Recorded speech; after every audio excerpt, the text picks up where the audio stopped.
গল্প কাঠবাদাম গাছের ডালে ৪ রঙের স্বপ্ন। লক্ষ্মীপুর বালিকা উচ্চ বিদ্যালয়ের ২য় শ্রেণীর ৪ বান্ধবী মাওয়া, রোশনি, মুস্কান আর সারা সবসময় একসাথে থাকত। ক্লাসের ফাঁকে, টিফিনের সময় কিংবা ছুটির পথে তাদের হাসি আর গল্পেই ভরে থাকত স্কুলের আঙিনা।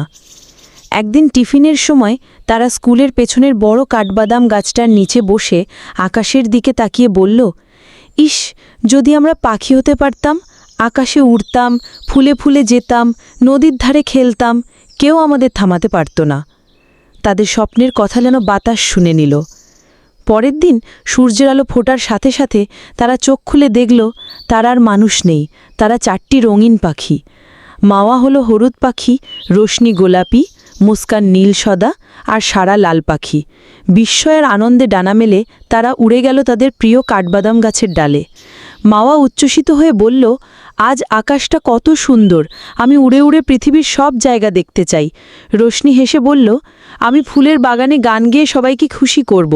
মুস্কান চোখ মুছে বলল, আমি নদীর ধারে গিয়ে নিজের ছায়া দেখে হাসব। সারা দৃঢ় কণ্ঠে বলল, আমি চাই আমরা একসাথে নতুন নতুন জায়গা আবিষ্কার করি, যেখানে শুধু আনন্দ আর বন্ধুত্ব থাকবে। তারা একসাথে হাসল। ৪ রঙের ডানা বাতাসে মিশে আকাশে যেন রংধনুর রেখা তৈরি করল। মামা বলল, আমরা প্রতিজ্ঞা করি এই কাঠবাদাম গাছের ডাল হবে আমাদের চিরদিনের মিলনস্থান।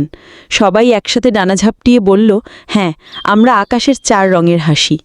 সেদিন থেকে নীল আকাশ আর কাঠবাদাম গাছের ডাল হয়ে উঠল তাদের বন্ধুত্বের ঠিকানা, যেখানে হাসি, স্বপ্ন আর উড়ে চলার গল্প চিরকাল বেঁচে থাকবে।